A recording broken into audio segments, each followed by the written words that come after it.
Yang gak kuat mental, jangan pernah masuk hutan ini. Aku udah coba, dan menyesal.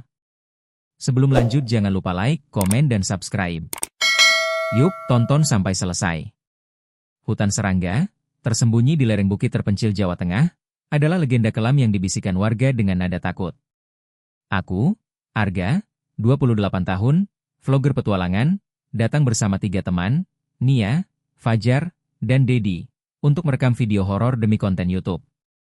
Peringatan warga tentang hutan yang hidup dan menelan jiwa kami anggap mitos. Malam pertama di tepi hutan, udara dingin menusuk, dedaunan berbisik seperti suara manusia, dan bau tanah basah bercampur anyir. Saat mendirikan tenda, aku menemukan batu kecil dengan ukiran spiral berdarah, yang kubuang, mengira itu sampah. Hari kedua, kami masuk lebih dalam, kamera merekam pohon beringin raksasa dengan akar menjalar seperti cakar. Nia, yang periang, bilang hutan ini terasa menekan, tapi kami tertawa, menggodanya. Di siang hari, kabut tebal muncul tiba-tiba, membuat GPS Fajar error dan kompas berputar liar. Malam itu, suara langkah berat mengelilingi tenda, disertai desi seperti napas. Aku merekam kegelapan, tapi lensa menangkap bayangan buram berjubah hitam yang lenyap seketika. Pagi ketiga, Dedi menemukan batu spiral serupa di dalam sepatunya, noda merah di permukaannya seperti darah kering. Wajahnya memucat, tapi ia bilang mungkin hewan yang membawanya. Kami melanjutkan, tapi tali merah penanda jalur hilang, seolah ditelan hutan. Nia mendengar suara wanita menangis di kejauhan, suaranya parau dan penuh duka. Fajar, yang skeptis, bilang itu angin, tapi matanya gelisah saat kabut menyelimuti kami. Malam itu, tangisan wanita semakin jelas, seperti dari dalam tanah. Aku mencoba merekam, tapi ponselku mati mendadak. Nia terbangun menjerit, bilang ada bayangan tinggi berjubah hitam di luar tenda, wajahnya tersembunyi dalam kegelapan. Kami memeriksa, hanya menemukan goresan cakar dalam di tanah, seperti digores dengan paku. Dedi, yang pendiam, mulai berbisik bahwa kita harus pulang, tapi aku bersikeras merekam lebih banyak untuk konten viral. Hari keempat, kami tersesat. Peta dan GPS tak berguna, menunjukkan lokasi acak. Kabut semakin pekat, suhu turun drastis meski matahari bersinar. Fajar menemukan pohon dengan ukiran spiral basah, seperti darah segar. Nia menangis, memohon kembali, tapi aku yakin kita hampir menemukan jalan keluar. Malam itu, suara tangisan berubah menjadi tawa mengerikan yang bergema di hutan serangga, membuat bulu kuduku berdiri. Tenda kami robek di satu sisi, meski tak ada angin. Dedi menemukan batu spiral lain di sleeping bag-nya, noda merahnya lengket seperti darah. Aku mulai merasa hutan ini bukan sekadar liar, ia punya niat jahat. Kami sepakat berbalik, tapi jalur berubah, membawa kami kembali ke pohon beringin raksasa yang sama. Kamera mati mendadak saat aku merekam pohon itu, dan layarnya menunjukkan bayangan buram yang tak kukenali. Hari ke-6, air kami habis. Sungai yang kami lihat lenyap, diganti rawa berbau busuk seperti daging membusuk. Nia bilang ia bermimpi wanita berjubah hitam memintanya menyerah, wajahnya penuh luka spiral. Aku juga bermimpi hal serupa, wanita itu berbisik, tinggalkan temanmu, atau kalian mati. Aku tak ceritakan mimpi itu, takut memicu kepanikan. Malam itu, Fajar menghilang saat mencari kayu bakar, hanya meninggalkan teriakan yang terputus. Kami mencari Fajar hingga pagi, tapi tak ada jejak. Suaranya terdengar samar, memanggil dari dalam hutan, tapi menjauh saat kami mendekat. Dedi menyalahkan Nia, bilang ia membawa sial. Nia menangis, memeluk kameraku seperti jimat. Aku menemukan batu spiral di tempat Fajar terakhir terlihat, dengan rambut hitam panjang menempel, bau darah menyengat dari batu itu. Hari ke-8, kami hanya bertiga, lelah dan lapar. Kabut tak reda, suara tawa wanita bercampur bisikan nama kami. Dedi bilang ia melihat Fajar di kejauhan, wajahnya kosong seperti boneka. Nia berbicara sendiri, bilang hutan ingin kami menyerah. Aku mencoba menenangkan mereka, tapi dadaku sesak, seperti ada tangan tak terlihat yang mencekik. Malam itu, Nia menghilang dari tenda. Kami menemukan sepatunya di dekat pohon beringin, bersama batu spiral yang basah. Dedi menangis, bilang kita dikutuk. Aku memaksa dia bergerak, tapi hutan memutar kami kembali ke pohon yang sama, seperti labirin gaib. Suara Nia terdengar dari rawa, memohon tolong, tapi hanya kabut dan bau busuk yang kami temui. Hari ke-10, hanya aku dan Dedi. Kami hemat energi, hampir tak bicara. Dedi bilang ia bermimpi wanita berjubah hitam menawarkan jalan keluar jika kami saling meninggalkan. Aku mengaku mimpi serupa, dan kami mulai saling curiga. Malam itu, Dedi mencoba kabur dengan tas terakhir, tapi aku menahannya. Batu spiral jatuh dari sakunya, terasa hangat seperti jantungan. Hari berikutnya, Dedi batuk darah. Ia bilang hutan meracuni kami. Aku melihat luka spiral di lengannya, seperti diukir dari dalam kulit. Suara wanita itu kini di kepalaku, memerintahkan menyerah. Aku menolak, tapi tubuhku lemah, penglihatanku kabur. Malam itu, Dedi menghilang, meninggalkan catatan di tanah. Aku menyerah. Aku sendirian, tersesat di hutan serangga yang tak berujung. Suara teman-temanku bergema, tawa dan tangisan bercampur. Aku menemukan pohon beringin dengan altar kecil di akarnya, penuh batu spiral, kain merah, dan tulang kecil. Wanita berjubah hitam muncul, mata merah menyala, bilang hutan ini kutukan kuno, dan aku harus menyerah. Aku menolak, tapi hutan punya cara sendiri. Pohon-pohon seolah bergerak, menutup jalanku. Rawa muncul di tempat kering, baunya seperti kematian. Suara teman-temanku jadi jeritan, menyalahkanku. Aku menemukan tas Nia, penuh batu spiral, dan foto kami yang robek, wajahku tergores. Aku ragu apakah aku masih waras, tapi luka spiral di kakiku berdarah tanpa henti. Hari demi hari, hutan menyiksaku. Makanan habis, air kotor. Wanita itu muncul setiap malam, tersenyum, memintaku menyerah. Aku ingin bertahan, tapi tubuhku menyerah. Aku jatuh di dekat pohon beringin, memegang batu spiral yang terasa hidup, berdenyut seperti jantung. Aku bermimpi teman-temanku berdiri di sekitarku, wajah kosong, mata merah. Mereka bilang aku seharusnya menyerah. Wanita berjubah hitam menawarkan kebebasan jika aku meninggalkan jiwa. Aku menolak, tapi suaranya menghancurkan tekadku. Pohon-pohon membentuk lingkaran, seperti penjara yang hidup. Aku mencoba lari, tapi akar menjalar, mencengkeram kakiku. Jeritan teman-temanku keras, seolah hutan menirunya. Aku menemukan batu spiral dengan namaku terukir, basah dengan darahku. Wanita itu tertawa, bilang aku milik hutan. Aku menjerit, tapi suaraku lenyap, ditelan kabut yang berbau kematian. Hutan serangga tak melepaskan. Aku tak tahu apakah aku hidup atau bagian kutukan. Suara teman-temanku bergema, dan aku salah satunya. Wanita berjubah hitam menunggu pengelana baru. Hutan ini menyiksa dengan caranya sendiri, selamanya. Aku mencoba mencatat di buku saku, tapi kertas basah, tinta luntur. Hutan menolak ceritaku ditulis. Aku menemukan jejak sepatu fajar, menuju rawa. Suara tawanya terdengar, penuh keputusasaan. Itu bukan dia, hanya hutan yang bermain dengan pikiranku. Aku melihat bayangan Nia di antara pohon, memegang batu spiral. Aku memanggil, tapi ia lenyap, meninggalkan kain merah basah. Aku tak berani menyentuh, takut terperangkap. Kabut berbau darah, membuatku mual. Aku ragu apakah aku masih di dunia nyata. Aku menemukan gua kecil di balik pohon beringin, penuh ukiran spiral berdarah. Di dalam, sesaji tua, tulang kecil, kain merah, lilin meleleh. Wanita berjubah hitam berdiri di sudut, matanya menyala seperti api. Ia bilang hutan ini penjara roh-roh yang menolak menyerah. Aku lari, tapi gua menutup pintunya, seperti mulut makhluk hidup. Malam itu, suara Dedi memohon ampun dari dalam tanah. Aku mengikuti, tapi hanya menemukan batu spiral dengan lukanya terukir. Pohon-pohon bergoyang tanpa angin, seperti tertawa. Aku merasa napasku sesak, seperti ada tangan tak terlihat di leherku. Luka spiral di kakiku membesar, berdarah tanpa henti. Aku bermimpi tentang desa di dekat hutan serangga. Warga bilang hutan ini tempat ritual kuno yang gagal, mengutuk siapa saja yang masuk. Wanita berjubah hitam adalah roh penjaga, menuntut pengorbanan. Aku terbangun dengan luka spiral baru di tanganku, seperti tanda kepemilikan hutan.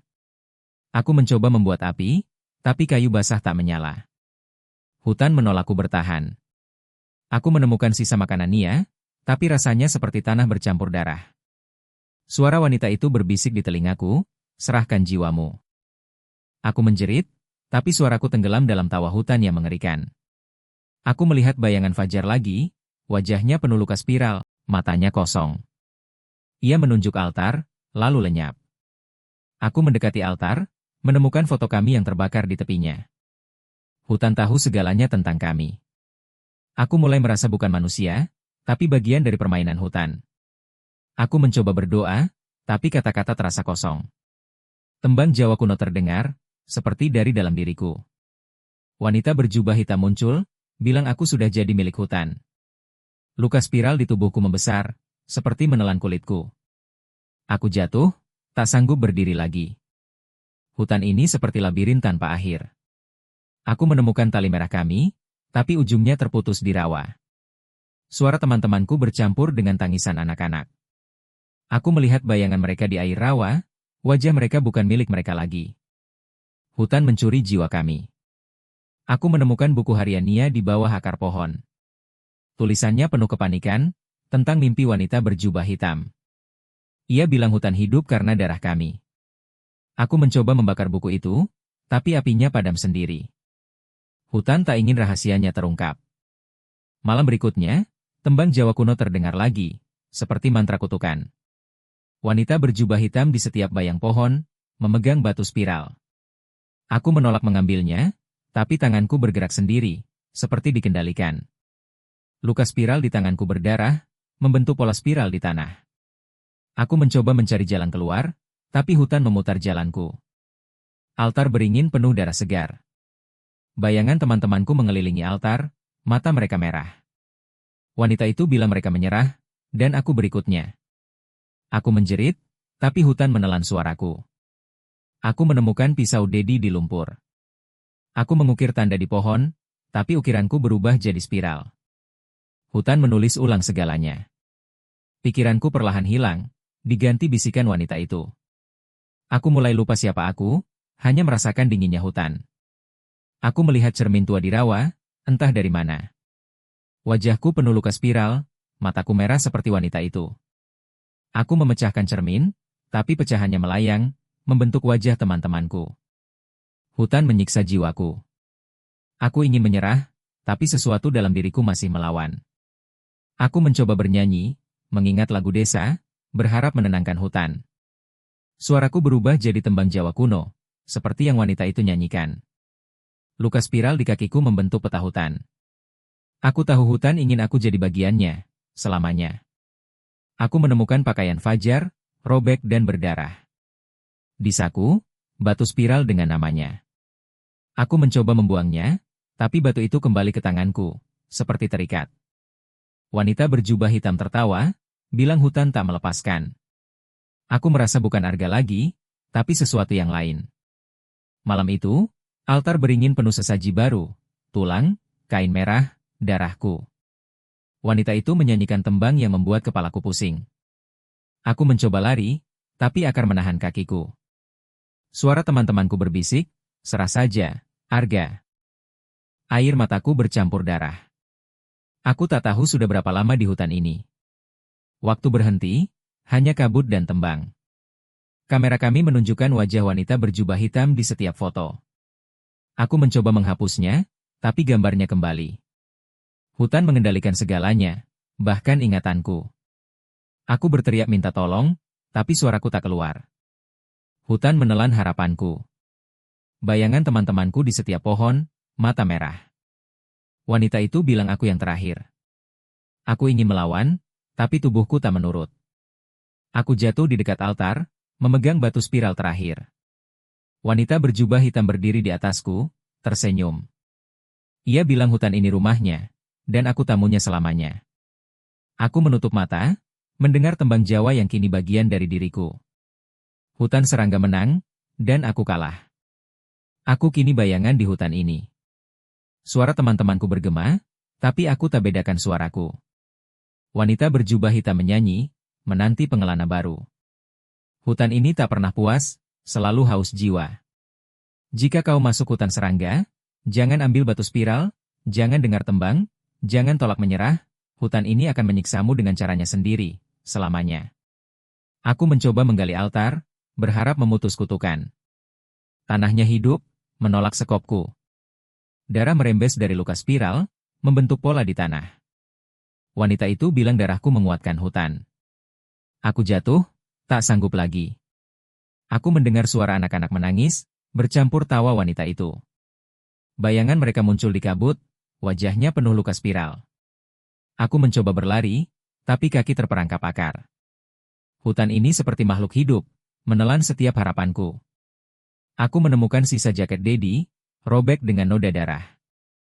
Di dalamnya, batu spiral dengan ukiran wajahnya.